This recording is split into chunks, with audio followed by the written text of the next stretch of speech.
Nature's majesty blurring through the periphery as you skillfully link endless kinks laid in abandoned tarmac. That's the fantasy when you buy a car like the McLaren 570S Spider.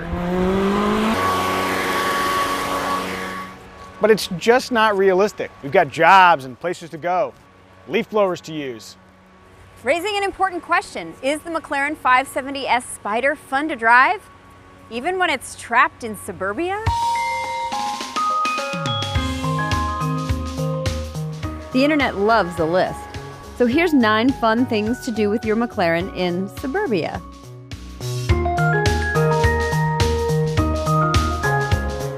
Behind the seats is a 3.8-liter twin-turbocharged V8. Exploit launch control and you can hit 60 miles an hour from a standstill in a dazzling 3.1 seconds. Which means after about 3 seconds in most towns, you're breaking the law. But keep going, and with the top up, the Spider reaches 204 miles an hour, which is exactly the same as the coupe. I am not sure if it's exciting or frustrating that your car can do 200 miles an hour, but never will. Mull that over while you meander over to the nearest outlet mall.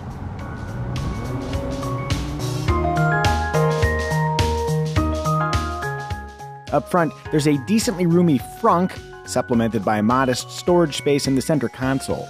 That, plus a manageable turning circle, a vivid backup display in the gauge cluster, and a lifting suspension to minimize scrapes, and the 570 Spider is strangely suitable for light errand running. And when you do make that Costco run, the 570S's suspension is more compliant than its beefier 720S sibling, so you probably aren't going to break a whole lot of eggs. I just would leave it off track mode though. There's no eggs in it now. Granted, the 570 GT is a much more practical choice thanks to an expanded storage area accessed through a flip-up rear window. But the GT is also burdened with a fixed roof, making it harder for strangers to gawk at its occupants. Goccupants. The Spider's spiderness comes from a retractable hardtop that operates in a brief 15 seconds. It speeds up to 25 miles an hour, while only adding 101 pounds to the curb weight versus the coupe. The convertible's revised body shape also necessitated a half-inch higher rear spoiler, while the airflow inside the cabin is managed by an electric wind deflector. I just wonder what this is going to do to my hair. It probably looks better than usual. Not now, it doesn't. Besides wind, the topless McLaren is filled with sound. Honestly, is there anything grander than a V8 love song ringing off Starbucks signs and neighborhood retaining walls? No. And in case that sounds cynical, we'll point out that even in the most pedestrian environments, there's beauty above. You just gotta look for it.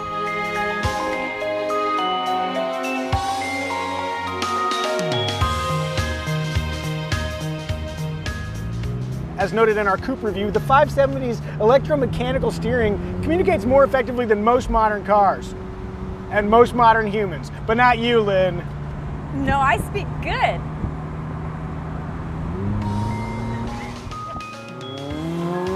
Like a good therapist, the steering wheel facilitates efficient, substantive dialogue between the driver and the front tires. That dialogue is amplified by the steering system's precision and hyper-quick ratio. Every movement matters. Thoughts become actions without needless friction. Miraculously, that human-machine interface doesn't require triple digits to trigger emotions. For example,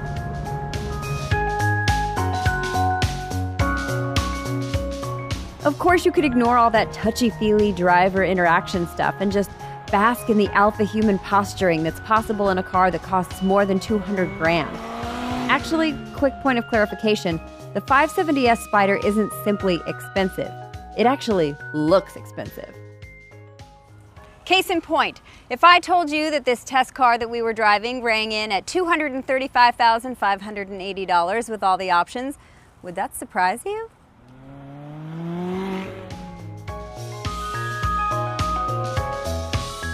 In the grand history of supercars, weird doors are a proud tradition. Scissor, gull wing, or in McLaren's case, dihedral. Extending up and forward, the doors don't impede ingress and egress too badly, while clarifying for even the most oblivious observer that you're merely passing through Common Town, en route to somewhere elite. To be fair, the 570S's visual gravitas extends well beyond its doors. Take a minute to drink it in.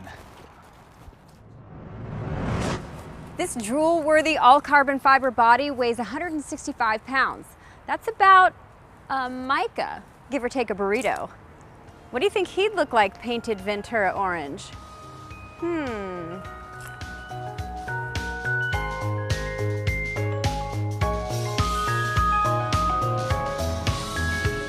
I suppose it was inevitable, but we have to defy this video's suburbia premise.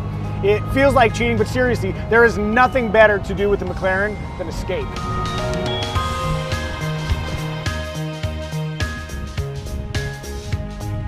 Forward, back, left, and right, the accelerative sensations are breathtaking.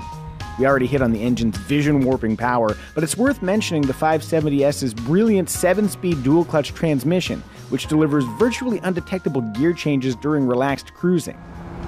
As the drive becomes more serious, so does the dual clutch. Manual shifts occur with minimal delay.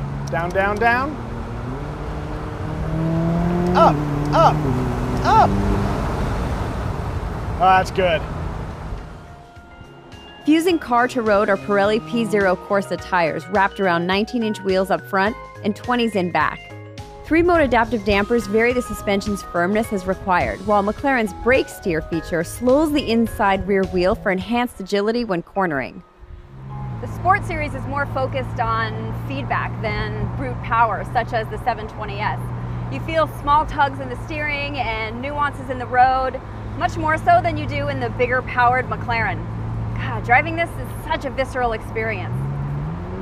Slowing around corners requires a little bit more brake pedal than you would think, but the virtually fade-free carbon ceramic brakes offer really great feel and excellent stopping power. Oh, yeah. They're good. That was good. We'll also point out that stability control has a dynamic mode that, according to McLaren, increases driftability. Wield that knowledge responsibly. Most importantly, the Spider's driving experience is not diluted by them hacking off the roof. It's a testament to that rigid carbon fiber chassis that the coupe's sharp handling carries over unadulterated. If you're driving a 570S, something's gone right. Regardless of backdrop, you're in a privileged position, piloting a car that's exclusive, engaging, and, in the right context, exceptionally fast. But humans are restless and quickly unsatisfied. The 570S is cool, but wouldn't a McLaren 650S or 675 LT make you even happier? Maybe, for a bit. But then the novelty wears off and we're back chasing the next fantasy. It's funny, but there is a life lesson here. You have to seize happiness now. If you can't find joy driving a McLaren through boring suburbia, it's probably not hiding over the next horizon.